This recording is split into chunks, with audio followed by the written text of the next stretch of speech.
జయ శ్రీమన్నారాయణ. ఇప్పుడు మనము చూసినట్లయితే మనకి నవగ్రహాలు ఉండేవి. నవగ్రహాల్లో ముఖ్యమైనది ఏంటంటే రవి. అలానే అన్ని గ్రహాలు కూడా ముఖ్యమైనవే. ఒక్కొక్కరి జాతకంలో ఒక్కోలా ఉంటుందన్నమాట. అంటే ఒక్కొక్కరి హరస్కోప్ ప్రకారంగా వారి వారి నక్షత్రాల ప్రకారంగా ఆ గ్రహాల పరిమితి అనేది ఒకటి ఉంటుంది. ఆ గ్రహాల దృష్టి అనేది ఒకటి ఉంటుంది. ఆ గ్రహాల ఒక దృష్టి అనేది మనకి చెడు దృష్ట్యా మంచి దృష్ట్యా అది ఏ స్థానంలో ఉంటే మనకి శుభం అశుభం జరుగుతుందనేది ఒకసారి మనం చూద్దాం. అలానే మనకి రాణించేటువంటి దశలు అంతర్దశలు కూడా చాలా ముఖ్యమండి. ఈ దశలు అంతర్దశలు కూడా ఎంత ముఖ్యమంటే మనకిప్పుడు సపోజ్ ఇప్పుడు ఒక రాశి తీసుకున్నాం అనుకోండి. ఆ రాశిలో మనకి నడిచేటువంటి గ్రహాల రీత్యా దశలు ఉంటాయి. ఈ దశలు అంతర్దశలు ఎలా అయితే మనం చూస్తామో దాని తగ్గట్టుగా మనకు ఉన్నటువంటి నక్షత్రాన్ని కూడా మనం చూసుకోవాల్సి వస్తుంది. ఈ నక్షత్రము, ఈ దశ, అంతర్దశ ఇవన్నీ చూసుకోవడం వల్లనే మనము చేయాల్సినటువంటి పనులు కావచ్చు, కార్యాచరణ కావచ్చు, అలానే జాబ్ పర్పస్ కావచ్చు, ఇలాంటి చాలా ఒకటి కూడా మనకి సంబంధాలు కానీ, పెళ్ళిళ్ళు కానీ, గృహయోగం కానీ ఇలాంటివన్నీ కూడా మనకి ఈ గ్రహాల రీత్యా మనకి తెలుసుకునేదానికి ఆస్కారం ఉంటుందన్నమాట. అయితే ముఖ్యంగా ఇందులో ద్వాదశ రాశుల్లో ముఖ్యమైనటువంటిది ఏంటంటే మొదటి రాశి మేషరాశి.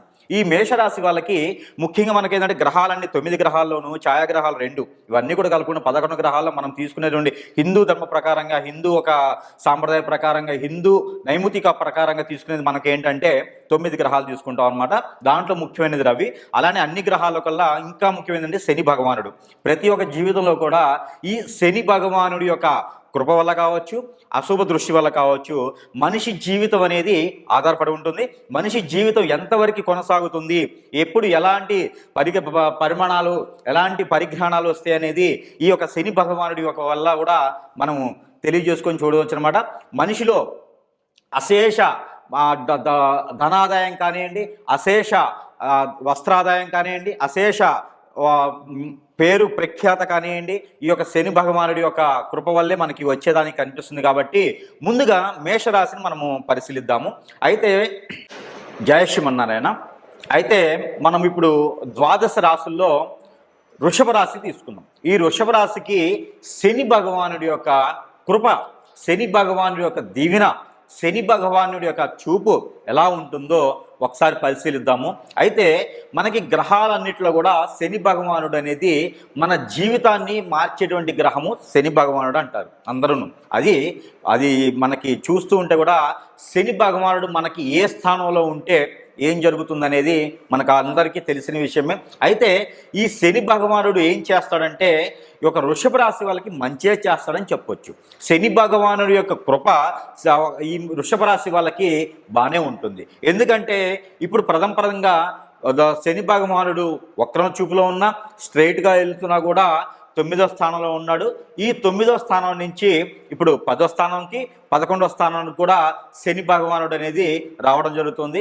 అయితే 2025 మార్చి 29వ తారీఖున 4:24 శని భగవానుడు వచ్చేసి మనకి కుంభరాశిలో నుంచి మీనరాశికి వస్తున్నాడు అన్నమాట. అయితే ఈ మీనరాశికి శని భగవానుడు రావటం వలన ఈ వృషభ రాశి వాళ్ళకి కొంతమేర నష్టమని చెప్పొచ్చు, కొంతమేర లాభమని చెప్పొచ్చు. అంటే బళ్ళు ఓడలవుతాయా అనేటువంటి పరిస్థితిలో ఈ శని భగవానుడి యొక్క కృప ఉంటుందన్నమాట. అయితే ఈ వృషభ రాశి వాళ్ళకి ఎలా ఉండబోతుందంటే ఎక్కువగా మీరు భయపడాల్సిన అవసరం లేదు. శని భగవానుడైనా, రాహుకేతులైనా, బుధుడైనా, గురువైనా ఎవరైనా సరే వాళ్ళ పరిధిలో వాళ్ళ కాల ప్రకారంగా అవి గ్రహాలు ఇచ్చే తిరుగుతూ ఉంటాయి. ఏ రాశిలో కంటే వారి రాశిలోకి కాలక్రమేణా వస్తూ ఉంటారు. కాబట్టి వాటి గురించి మీరేం భయపడాల్సిన అవసరం లేదు.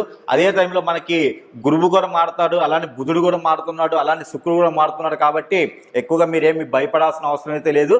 వృషభ రాశి వాళ్ళకి ఏంటంటే ఎప్పటి నుంచో మంచి జరుగుతుందండి. మంచి అంటే ఎలా ఉంటుందంటే ఎప్పటి నుంచో మీరు ఏమన్నా విదేశాలకు ఏమైనా ప్రయత్నం చేస్తుంటే కనుక ప్రయత్నం చేయండి. ఇప్పుడు శని భగవానుడు మారుతున్నాడు కాబట్టి మీలో చైతన్యాన్ని ఇస్తాడు. వృషభ రాశి వాళ్ళకి 100% చైతన్యాన్ని ఇచ్చేటువంటి అవకాశం ఉంది. కాబట్టి మీరు అందరూ కూడా విదేశాలకు ఎవరైనా ప్రయత్నాలు చేస్తుంటే కనుక ఖచ్చితంగా మీరు ప్రయత్నం చేయండి. ఇంటర్వ్యూలో పాస్ అవుతారు. విదేశాలకి వీసా కూడా దొరికేటువంటి అవకాశం ఉంది. కాబట్టి తప్పకుండా ప్రయత్నాలు చేయండి. ఎందుకు ఒకటే ప్రయత్నం విదేశాలకు వరకే చెప్తున్నాడు అని అనుకోవచ్చు మీరందరూ. ఎప్పటి నుంచో మీరు ప్రయత్నం చేస్తున్నారు. ఈ శని భగవానుడి యొక్క కృప మీకు విదేశాలు పంపించేందుకు ఆస్కారం ఉంటుంది. కాబట్టి వెళ్ళాలనుకున్నటువంటి అందరూ కూడా వృషభ రాశి వాళ్ళందరూ కూడా ఈ ఒక శని భగవాన్ యొక్క కృప ఉంది కాబట్టి ఈ రానున్న 2.5 సంవత్సరాల వరకు కూడా 2027 ఆగస్టు వరకు కూడా మీరు ఈ విదేశాలకు ప్రయత్నం కానీ విదేశాల్లో ఎంఎస్ చేయాలనుకున్నా డాక్టర్ చేయాలనుకున్నా కూడా మీరు అందరూ కూడా ప్రయత్నం చేయండి. ఖచ్చితంగా వృషభ రాశి వాళ్ళు విదేశాలలో నుంచి ఖచ్చితంగా విదేశాలకు వెళ్ళేటువంటి అవకాశం కనిపిస్తూ ఉంది. మనం చివరిలో చిన్న చిన్న ప్రెడిక్షన్స్ కూడా మనం విదేశాలకు వెళ్ళేందుకు ఏమున్నాయి అనేది కూడా మనం చూద్దాము. అయితే మనకి ఆరోగ్య సమస్యలు ఎవరికైనా వృషభ రాశి వాళ్ళకి ఇప్పటివరకు ఉన్నటువంటి ఆరోగ్య సమస్యలు ఏమైనా ఉంటే, దీర్ఘకాలికంగా బాధిస్తున్నటువంటి ఆరోగ్యాలు ఏమైనా ఉంటే కూడా అవి కూడా వెసులుబాటుగా అవి కూడా కుదుటపడతాయి. మంచి ప్రకృతి వైద్యశాలకి వెళ్ళేసి ప్రకృతి వైద్యం కనుక చేయించుకున్నట్లయితే కనుక మీరందరూ కూడా వెసులుబాటు దొరుకుతుందండి. ఆ మేర ప్రయత్నం కూడా మీరు చేయండి. అయితే ఈ వృషభ రాశి వాళ్ళకి అకస్మాత్ ధనలాభం అనేది ఉంటుంది.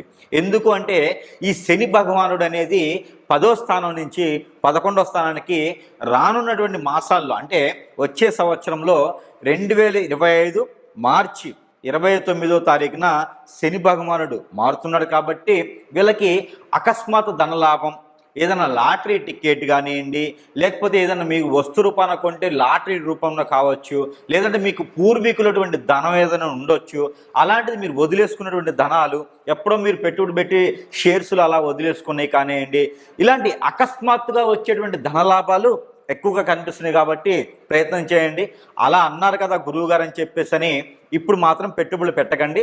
ఆల్రెడీ ఎప్పుడో మీరు ఒక 5 సంవత్సరాల నాడు 7 సంవత్సరాల నాడు మీరు పెట్టుబడి పెట్టేసి వదిలేసి ఉన్నాయి. కానీ అన్నదమ్ముళ్ళ తగాదాల్లో మీకు గొడవలు అయ్యేసి ఆస్తులు ఏమన్నా కోల్పోయి ఉంటే కానివ్వండి, ఏదో రాష్ట్రంలో ఆస్తులు ఉన్నప్పటికీ కూడా అవి వచ్చే ప్రయత్నాలు జరుగుతాయి. కాబట్టి రానున్న 2.5 సంవత్సరాల్లో కూడా మీకు మంచి సదుపాయాలు, మంచి శుభదయాలు ఉన్నాయి. కాబట్టి మీ ఇళ్ళలో ఏదైనా శుభకార్యాలు చేయాలనుకున్నా కూడా ఈ 2.5 సంవత్సరాలు మొదలుపెట్టుకోండి.